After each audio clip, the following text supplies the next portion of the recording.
Doctor साहब? Minor heart attack था, लेकिन फिक्र की कोई बात नहीं, अब वो बिल्कुल ठीक है। आप उन्हें वक्त से ले आए। कोई खतरे की बात तो नहीं है ना डॉक्टर साहब? नहीं, कोई खतरे वाली बात नहीं है, लेकिन इस बात का खास ख्याल रखा जाए कि उनको कोई टेंशन ना मिले, वरना उनकी जान को खतरा हो सकता है। बिल्कुल, हम उनका बहुत ख्याल रखेंगे। अब हम उनसे मिल सकते हैं? जी, थोड़ी देर में आप मिल सकते हैं उनसे। बहुत शुक्रिया डॉक्टर साहब। अल्लाह तेरा शुक्र है, अल्लाह ने हम पे बहुत करम किया। अम्मी, अब आप भी घर जाके आराम करें। नहीं नहीं, मैं उनसे मिले बगैर नहीं जाऊंगी। अम्मी वो बिल्कुल ठीक है, आप खुद को भी संभालें और अलीजे को भी हौसला दें। घर जाके मैं सबसे पहले शुक्राने के नफिल अदा करूंगी। आए, मैं आपको टैक्सी में उठा देता हूँ।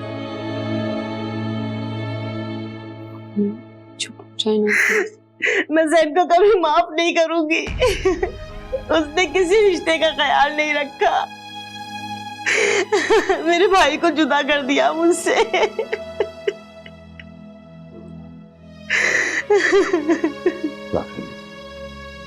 वक्त के साथ साथ सब कुछ ठीक हो जाए। अभी उनका जख्म ताजा है, इसलिए गुस्से में है वो। थोड़े अरसे के बाद जाकर उन्हें हम मना लेंगे। मैं अपने भाई को देखना चाहती हूँ। पता नहीं क्या हुआ है उन्हें, किस हाल में है वो, मुझे कुछ नहीं पता। इस वक्त तुम्हारा वहां जाना मुनासिब नहीं है। ऐसा ना हो कि तुम्हें वहां देखकर बात बढ़ जाए। तुम बस उनकी सेहतयाबी की दुआ करो। अभी जाओगी तो तुम्हें देखकर कहीं उनकी तबीयत मजीद ना बिगड़ जाए। अब ये दिन भी आना था कि मुझे देखकर मेरे भाई की तबीयत खराब होने का अंदेशा है। अम्मी, आप क्यों इतना स्ट्रेस ले रही हैं? सब्र करें, वक्त के साथ सब कुछ ठीक हो जाएगा। वक्त के साथ कहीं इंतजार करते करते देर ना हो जाए। राफिया, तुम बहुत ज्यादा जज्बाती होकर सोच रही हो। अभी जाकर आराम करो और अपने जहन को थोड़ा रेस्ट दो। ईमान बेटा, अपनी माँ को ले जाओ ताकि रेस्ट कर सकें।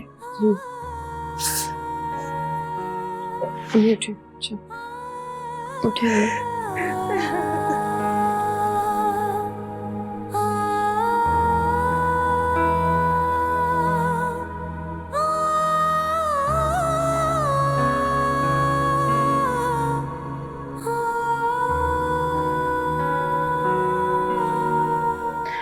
सब आज मेरी वजह से मेरे अब्बू हॉस्पिटल पहुंच गए। मेरी वजह से उन्हें इतनी बेइज्जती सहनी पड़ी कि उनसे बर्दाश्त ही नहीं हुई। यार मुझे ही मर जाना चाहिए शायद, तब उन्हें अजियत नहीं सह पानी पाए। दिमाग खराब हो गया है तुम्हारा? तुम्हें क्या लगता है अगर तुम्हें कुछ हो गया तो वो जिंदा रह पाएंगे? जिसकी इतनी सी तकलीफ वो बर्दाश्त नहीं कर पाए, अगर वो खुद अपने साथ कुछ कर लेगी तो क्या बीतेगी उन पे? ये सोचा है तुमने? तो मैं क्या करूं? मुझे ही खत्म हो जाना चाहिए ताकि मेरे और मेरे घर वालों की इस अजियत से तो जान छूटे। एक बुरे इंसान की वजह से अपनी जान पे क्यों जुल्म कर रही हो और अपने घर वालों को भी इसकी सजा देना चाहती हो? तुम जैसी पढ़ी लिखी लड़की पर ये बातें जेब नहीं देती हैं। तुम्हें हालात का डट के मुकाबला करना पड़ेगा। अगर अपने घर वालों के लिए कुछ करना चाहती हो ना, तो खुश रहने की कोशिश करो। अपनी जिंदगी दोबारा शुरू करो। इस जिंदगी को दोबारा शुरू करने की कोशिश करूं, जिसमें कोई मुझे कबूल करने को ही तैयार नहीं है। सबा मैं बिल्कुल तन्हा हूँ। तुम्हारे पास जिंदगी गुजारने के लिए बहुत से अच्छे रिश्ते हैं, माँ बाप भाई, उनकी खातिर अपने आप को संभालो। अगर उसे साथ नहीं निभाना था तो यही इनकार कर देता। इतना ड्रामा करने की क्या जरूरत थी? जैन से भी बदतर निकला। खैर, तुम अब फवाद भाई का मुकाबला जैन से तो नहीं कर सकती। उन्होंने तुम्हें उस वक्त सहारा दिया जब जैन तुम्हें तन्हा छोड़ गया था बेइज्जत होने के लिए। उनके साथ भी ये सब अचानक हुआ है। उन्हें थोड़ा वक्त दो और अपने इस रिश्ते को भी, हो सकता है वक्त के साथ सब कुछ ठीक हो जाए। अब मेरी जिंदगी में कुछ ठीक नहीं हो सकता। फिर वही मायूसी की बात है। मुझे तुमसे ये उम्मीद नहीं थी। अच्छी खासी अक्लमंद लड़की हो।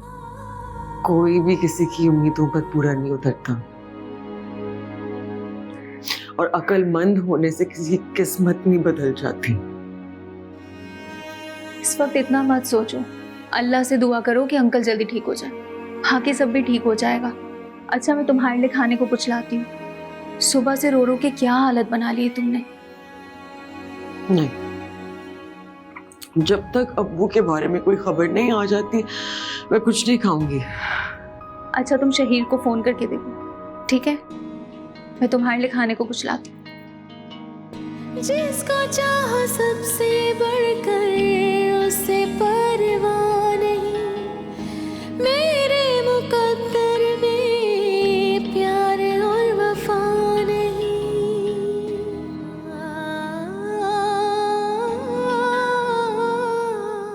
जिसको चाहो सबसे बढ़कर उसे परवाह नहीं, मेरे मुकद्दर में प्यार और वफा नहीं। भूलने वाले तू भी यूं ही तड़पे, दिल दे शहीद, तुम मुझसे इतना खफा हो गए आज। तुमने जिस बेरुखी से मुझसे बात की मैं कभी सोच भी नहीं सकती थी। तुमने मुझे बहुत हर्ट किए। तुम मुझे किस गलती की सजा दे रहे हो? मैं भी तो अलीज़े की तरह बेकसूर हूँ। सारा कसूर जैन भाई का। जैन भाई ने जो अलीज़े के साथ किया वही तुम मेरे साथ कर रहे हो। फिर क्या फर्क है तुम में और जैन भाई में? क्या तुम्हें मुझसे मोहब्बत नहीं थी, या फिर हमारी मोहब्बत की बुनियाद ही इतनी कमजोर थी? मैं ये सोच कर पागल हो जाऊंगी। प्लीज शहीद, प्लीज मेरे साथ ना करो ये सब। मुझे दूसरों की गलतियों की सजा मत दो।